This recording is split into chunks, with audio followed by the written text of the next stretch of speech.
नमस्कार दोस्तों, target with PS Parihar channel में आपका स्वागत है। जैसा कि आपको पता है कि इस चैनल के माध्यम से आप लोगों को विद्यार्थी जीवन से संबंधित सभी सूचनाएं, सभी चीजें दी जाती हैं। उसी क्रम में हम आज बात करेंगे पीसीएस 2022 के टॉपर चयनित हिमांशु द्विवेदी जी से मुलाकात करेंगे और उनकी जर्नी के बारे में पूछेंगे। पीसीएस 2022 का भी हाल ही में परिणाम आया है।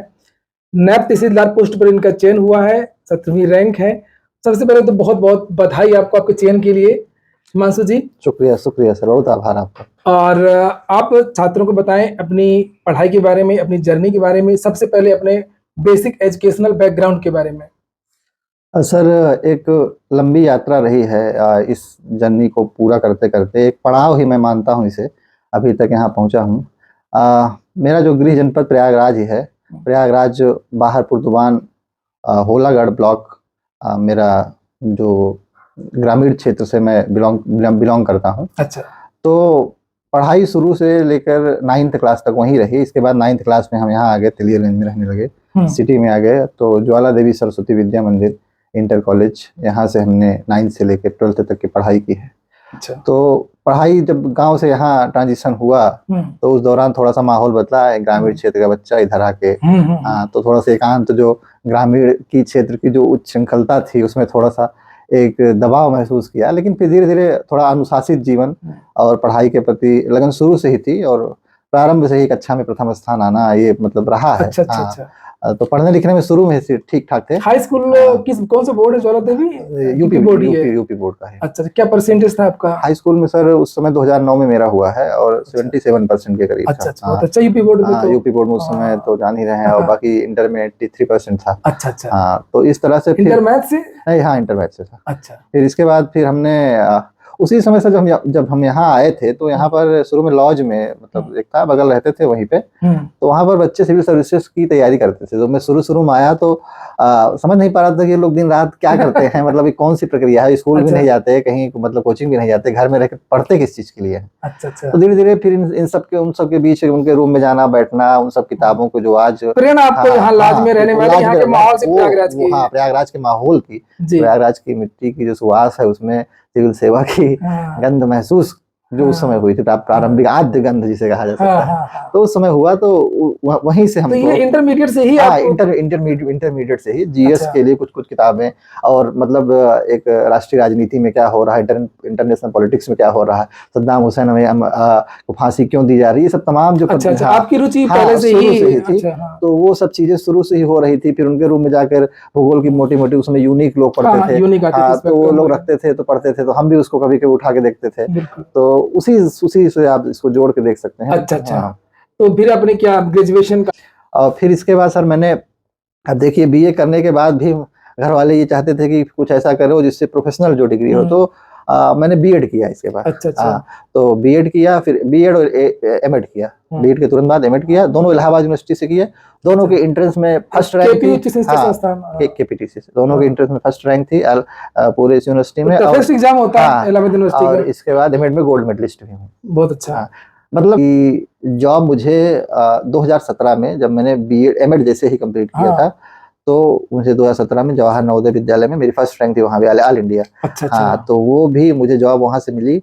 और मुझे पहली पोस्टिंग मतलब उसमें चूंकि प्रेफरेंस जैसा वो लोग चुनने को कुछ देते नहीं, और मुझे ऐसी जगह पोस्टिंग दे दी है, उड़ीसा में दे दी है। मतलब एक ऐसा बालक जो मतलब ये गंगा जमुना वाली नहीं, उन्हें लगा होगा कि ऐसे योग पापी लोगों को यहाँ पे रखा गया 2000 कि वो लोग उधर जाके अपना कुछ सेवा विस्तार शिक्षा करें।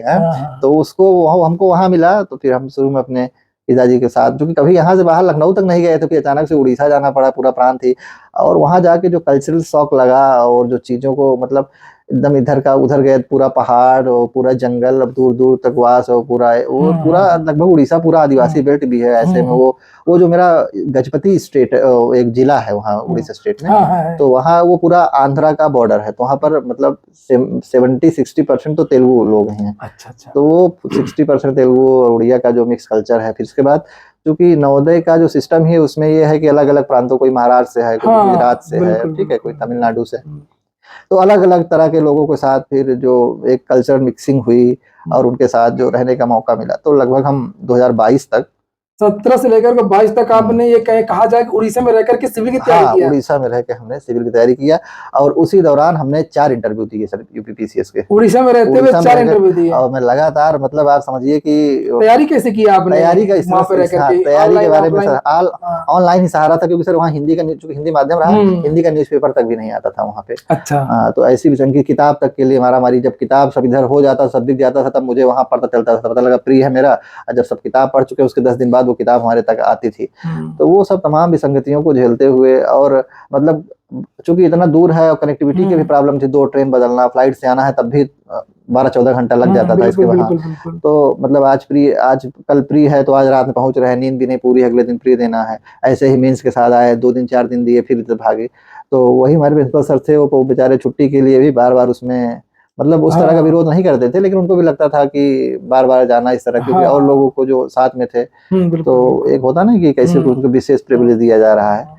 तो वो सब चीजें होती रही, तो वो सब संघर्ष रहा मेरे साथ। कुछ बताइए, बच्चे जो जॉब कर रहे हैं या बाहर हैं तो किस तरीके से वो लोग अपनी तैयारी कर सकते हैं? जैसे आपने तो उड़ीसा में रह करके तैयारी कर लिया, यहाँ पे उनको बता दो गांव में यहीं पे यूपी के ही हैं बेचारे, गांवों में शहर में नहीं आ सकते हैं, वो कैसे तैयारी कर सकते हैं? ये तो है सर। देखिए चैलेंजेस आपके साथ रहते हैं, आपको ओवरकम करना रहता है, लेकिन आपके साथ सबसे अच्छी बात यह है कि आप उन चैलेंजेस को ओवरकम करने में कितनी दृढ़ता दिखाते हैं। ठीक है, तो अब आपके पास क्या, जैसे आप आज के समय क्या है कि संसाधन बहुत हो गए हैं, ठीक है, एक उनका बम्बास्टिंग हो गई। अब ऐसा कोई लड़का नहीं, पहले कई बार जो हमारे टीचर होते थे कुछ ऐसी किताब से हमको पढ़कर वो बता देते थे, हम लोग परेशान थे ये सब पढ़ा कहाँ से रहे। आज हर बच्चा जानता है कि हमारे सर के पास कौन सी किताब है, हर मतलब किताब की जो अवेलेबिलिटी है, इतना गूगल हो गया, हर चीज आप सर्च कर सकते हैं, इतनी तरह की मैगजीन आ गई हैं, तो संसाधनों की प्रचुरता बढ़ी है और ये इस स्तर तक बढ़ी है कि अब ये समस्यात्मक हो चुकी है।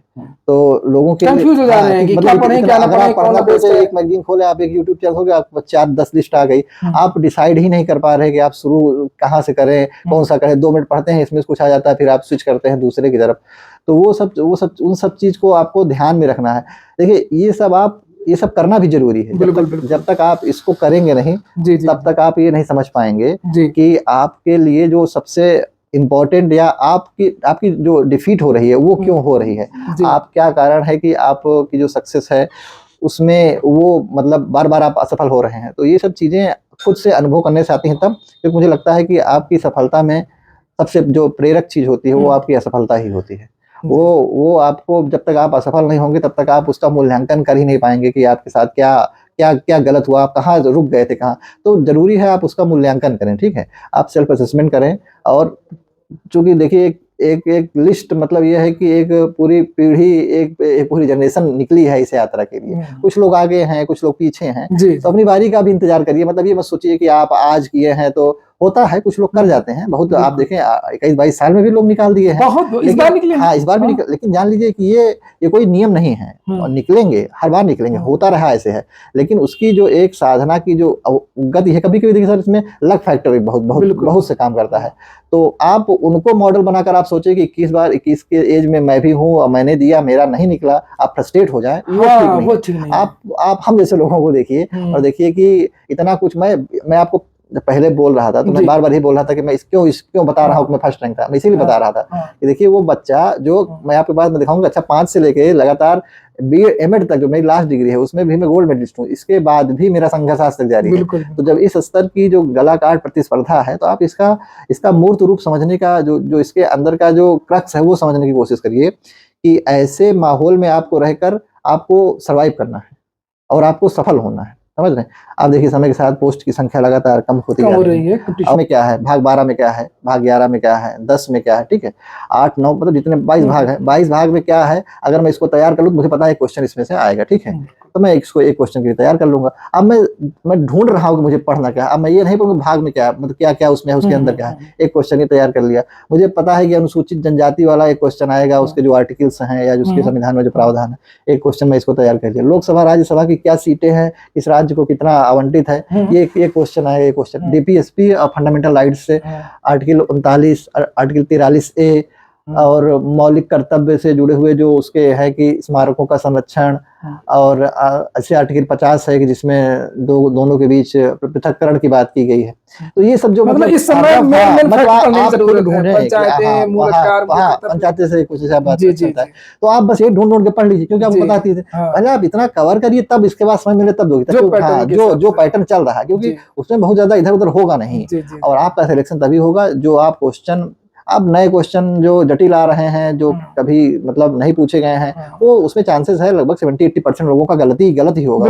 लेकिन जिसको पता है कि यार जो सब डीपीएसपी सब पढ़े हुए हैं, जो आपके साथ के हैं, वो उसको गलती नहीं करेंगे, आप उसको गलती करके आएंगे तो आप बाहर हो जाएंगे। कोई कोचिंग करी आपने? नहीं सर, इसके पहले कोचिंग नहीं सर, कोचिंग के लिए मतलब ऑथराइज रूप से कोई कोचिंग नहीं की।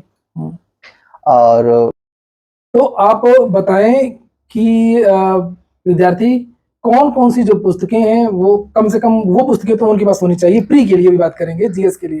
देखिए, अभी जो प्री के बच्चे पढ़ लिए हैं, तो वो अभी मेरे कहने से कि नई पुस्तक खरीद के पढ़ना ठीक नहीं है। अभी जो पढ़े हुए हैं उसके साथ वो अपने करंट अफेयर्स को जोड़कर पढ़ें।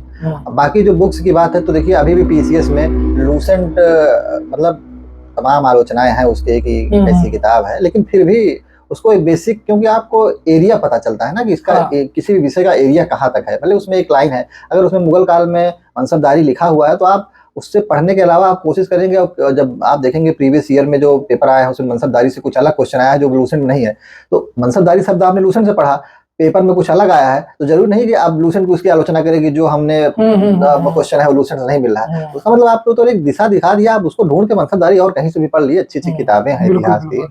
पिछली बार एक किताब थी सौरभ जैन की, वो प्राचीन इतिहास और उसमें मिडाइवल पीरियड कवर किया था, और बहुत अजीब अजीब से क्वेश्चन आए थे वो उस किताब, मतलब मिडाइवल से पिछले बार पेपर में कहीं कुछ मिल नहीं रहा था, लेकिन उस किताब में सब क्वेश्चन मिले हैं। सौरभ जैन। तो वो किताब, लेकिन वो किताब मैंने खरीद के लाया, लेकिन बहुत ज्यादा वो तथ्यात्मक इतनी ज्यादा है कि उसको याद करना बहुत मुश्किल है। लेकिन अगर उसको मतलब आगे के लिए मैं बता रहा हूँ, प्री के लिए अगर उसको बच्चे रखना चाहें तो उस किताब से आप मिडाइवल और एंशिएंट कवर कर ले, बाकी स्पेक्ट्रम मॉडर्न से हो जाता है। और राज व्यवस्था के लिए आप वाणी जो प्रकाशन की किताब है वो बहुत पर्याप्त है, उससे बाहर कुछ आता होता है नहीं। अच्छा। हाँ, तो इसके बाद और जैसे ज्योग्राफी के लिए महेश वर्णवाल है, या जो वाणी प्रकाशन की इसकी भी किताब है, वो अच्छी किताब है। अच्छा। हाँ, और देखिए एक समस्या आती है बच्चों के लिए अर्थशास्त्र की। अर्थशास्त्र मुझे लगता है कि एक ऐसा विषय है जिसकी जो समझ है वो, या तो आप ग्रेजुएशन में उस विषय के साथ जुड़े हुए हों, या आपको अच्छा शिक्षक मिलकर कहीं भी कोचिंग में या कहीं भी करके आप अपने किताब से, आप बहुत से लोग बोलते हैं एनसीईआरटी पढ़ लीजिए, आप उठाइए। मैं किसी बच्चे को चैलेंज करता हूँ अर्थशास्त्र ना पढ़ा हो, एनसीईआरटी किताब पढ़े और समझ के हमको बता दे कि उसकी लैंग्वेज क्या है, क्या लिखा है, कौन सा कर्व है, क्या कहना चाहता, नहीं समझ में आता है। वो अच्छे टीचर से होंगे तभी आपको समझ में आएगा। ध्यान देने की जरूरत है, क्या है अपॉर्चुनिटी कास्ट, क्या है जो कर्व होते हैं, कैसे हैं, मांग पूर्ति का क्या संबंध है, क्या राजस्व, राजकोषीय घाटा, ये सब जो टिपिकल और विषय तो पढ़े जा सकते हैं अर्थशास्त्र में। तो बच्चों के सामने क्या ऑप्शन क्या है, क्या वो कोचिंग करें या किताब खरीद के, मैं बोल रहा हूँ किताब से होता नहीं है वो, तो बच्चों के सामने ऑप्शन सीधा से है, क्योंकि अर्थशास्त्र के जो विषय हैं उसके जो क्वेश्चन आते हैं वो क्वेश्चन करंट से जोड़ के आते हैं। बजट से क्वेश्चन आया राजस्व घाटा, आप उसको इतना तो याद कर लेंगे ना, राजस्व घाटा 6.44% है, राजकोषीय घाटा क्या है। तो ये सब तमाम चीजें जो हैं जो करंट से आपको मिल सकती है, या कौन सी योजना अभी आर्थिक से जुड़ी हुई है, या प्रत्यक्ष अप्रत्यक्ष कर समाधान के लिए कौन सा एक, मतलब मोटा एक नाम आप याद कर लें, इससे आप वो क्वेश्चन कर पाएंगे जो बहुत सुपरफिशियली इकोनॉमिक्स से पूछे गए, बहुत घुस के पूछते भी नहीं। बहुत ज्यादा पूछेंगे, ये पूछेंगे कि अगर मुद्रास्फीति बढ़ रही है तो उससे किसको लाभ होगा, जो लोग कर्जदार हैं या जो लोग लोन लेंडर हैं या रिसीवर हैं। तो इस तरह का मतलब कुछ फैक्ट आप याद कर लीजिए। तो अर्थशास्त्र के लिए आप करंट से जो नया बजट यूपी का आया है, केंद्र का है, इसको पढ़ लीजिए। और जो कुछ कर्व हैं, ठीक है, एंजल कर्व क्या है, कुछ नेटस वक्र क्या है, ठीक है, इन सब चीजों को पढ़ लीजिए, और रैंकिंग उनकी जो भी आएगी उसको पढ़ लीजिए। आगे और कहीं किताब से आप परेशान होने की जरूरत नहीं है। करंट अफेयर बहुत इंपॉर्टेंट है। तो अभी मैं जैसा देख रहा था, तो या जो पिछली बार का ट्रेंड है, घटनासार है, और एक प्रज्ञा प्रवाह चैनल है, उसके संस्थापक डॉक्टर CL त्रिपाठी जी हैं, और target deputy collector Shri Vivek Singh ji. तो और उन्हीं के साथ रहकर हमारे भाई हैं राहुल शुक्ला सर।